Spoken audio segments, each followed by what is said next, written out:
Sœur Eubank, vous allumez une torche de bonheur et de foi en nous toutes. Merci. Oh, sœur, je vous aime et je vous remercie d'apporter votre foi ce soir. J'aimerais vous parler de quelque chose que nous devons faire. Nous devons constamment approfondir notre connaissance et notre obéissance à notre Père céleste. Notre relation avec lui est éternelle. Nous sommes ses enfants bien-aimés et le resterons. Comment allons-nous accepter de tout notre cœur son invitation à nous rapprocher de lui afin de pouvoir jouir des bénédictions qu'il aspire à nous donner dans cette vie et dans le monde à venir? Le Seigneur a dit aux Israélites d'autrefois, et il nous dit, « Je t'aime d'un amour éternel, c'est pourquoi je te conserve ma bonté. » Le Père nous dit, « Tu demeureras en moi et moi en toi. C'est pourquoi je t'ai attiré à moi avec ma bonté. » Nous sommes ici pour apprendre à progresser et le plus grand apprentissage et la plus grande progression dépendront de notre lien avec notre Père céleste et Jésus-Christ. La connaissance, l'amour et une plus grande capacité de servir autrui découlent de notre relation fidèle avec eux. Nous avons le devoir d'apprendre tout ce que Dieu a révélé le concernant.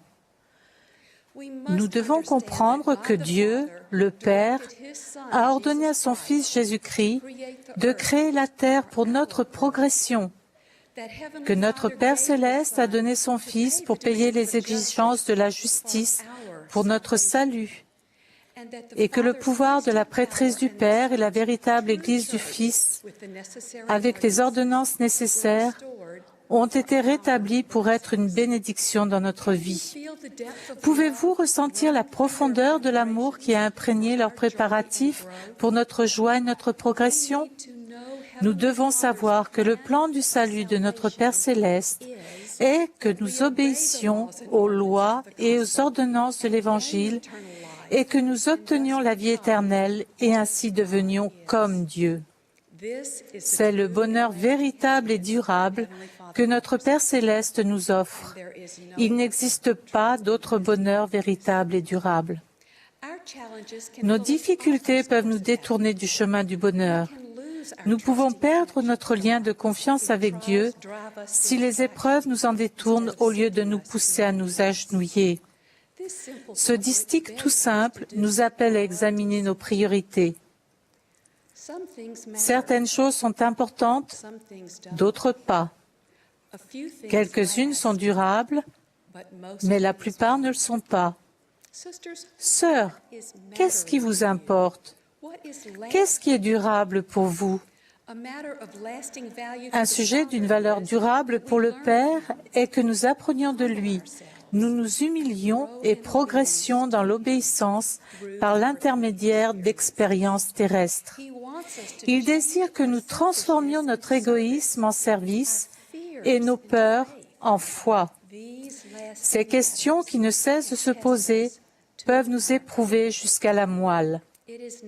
C'est maintenant, avec les limites de notre condition mortelle, que le Père nous demande d'aimer quand il est le plus difficile d'aimer, de servir quand il n'est pas pratique de servir, de pardonner quand il nous faut nous dépasser pour le faire. Comment y parviendrons-nous? Nous demandons avec ferveur l'aide de notre Père céleste au nom de son Fils et agissons à sa manière au lieu d'affirmer avec orgueil notre propre volonté. J'ai pris conscience de mon orgueil en entendant le discours d'Ezra Taft Benson sur la purification du vase intérieur.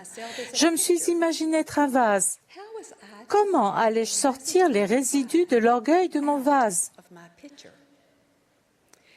Se forcer à être humble et s'obliger à aimer autrui n'est pas sincère, est vide de sens et ne fonctionne tout simplement pas.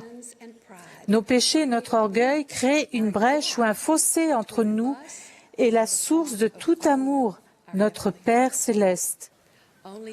Seule l'expiation du Sauveur peut nous purifier de nos péchés et fermer cette brèche. Nous désirons être entourés des bras aimants de notre Père céleste et jouir de ses conseils. Nous mettons donc sa volonté en premier et, le cœur brisé, nous supplions le Christ pour qu'il déverse des torrents d'eau purificatrice dans notre vase. Au début, elle viendra peut-être goutte à goutte, mais à mesure que nous recherchons, demandons et obéissons, elle arrivera en abondance. Cette eau vive commencera à nous remplir et, débordant de son amour, nous pourrons pencher le vase de notre âme et en partager le contenu avec d'autres personnes qui ont soif de guérison, d'espoir et de se sentir acceptées. Lorsque notre vase intérieur se purifie, nos relations ici-bas commencent à guérir. Il nous faut sacrifier nos motifs personnels pour faire de la place aux plans éternels de Dieu. Le Sauveur, parlant au nom du Père, nous dit « Approchez-vous de moi, et je m'approcherai de vous. » Nous approcher de Dieu peut signifier apprendre sa vérité par l'intermédiaire des Écritures, suivre les recommandations des prophètes et nous efforcer de mieux faire sa volonté.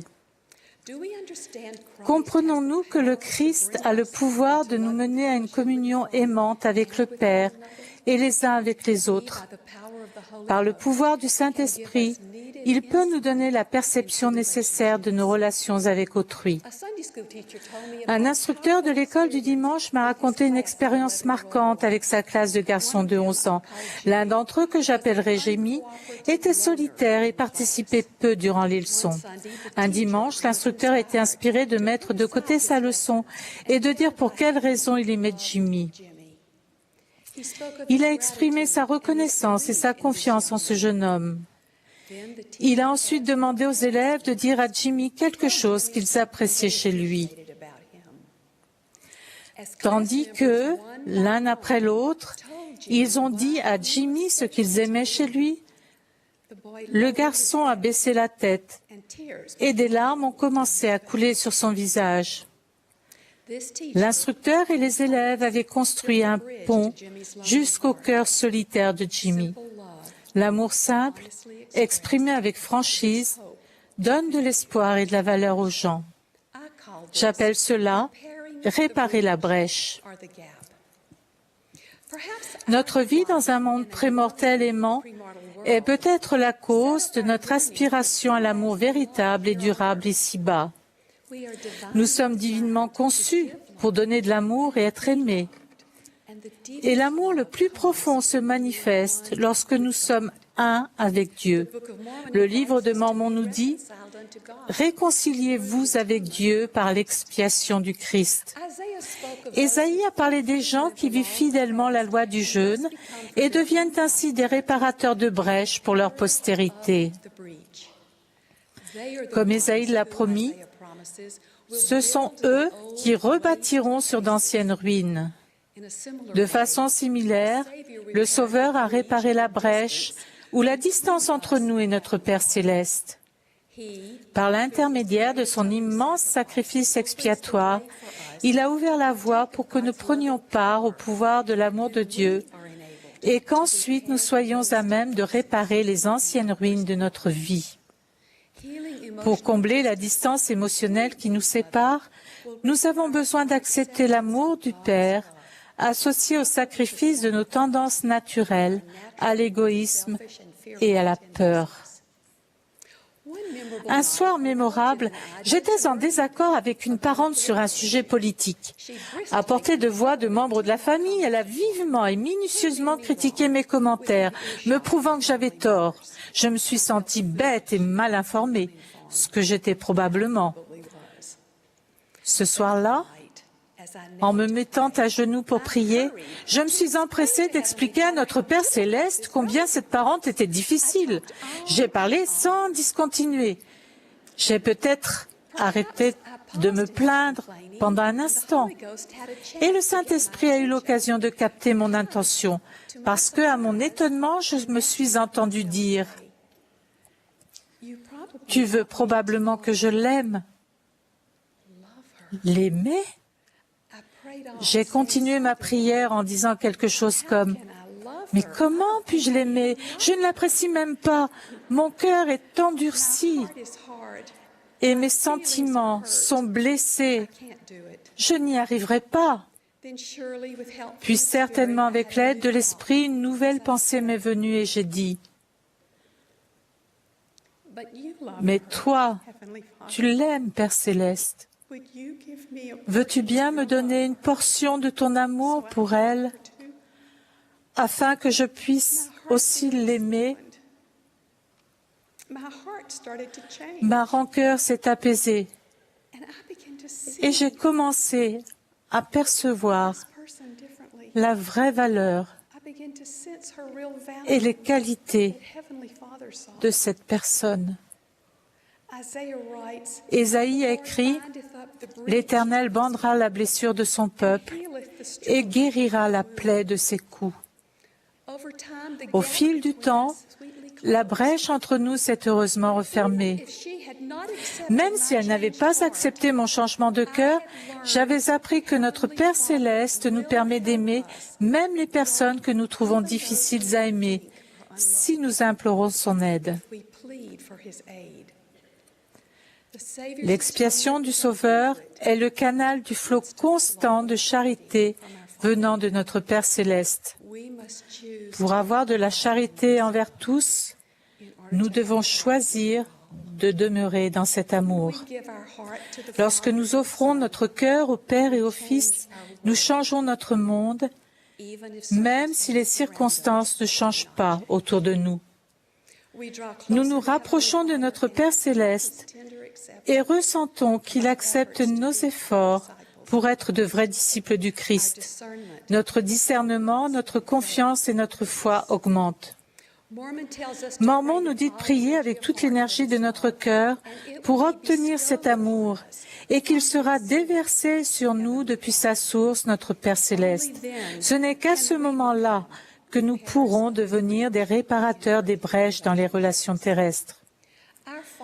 L'amour infini de notre Père nous parvient pour nous ramener dans sa gloire et sa joie. Il a donné son Fils unique Jésus-Christ pour réparer les brèches grandes ouvertes entre lui et nous. La réunion avec notre Père Céleste est l'essence de l'amour durable et du dessein éternel.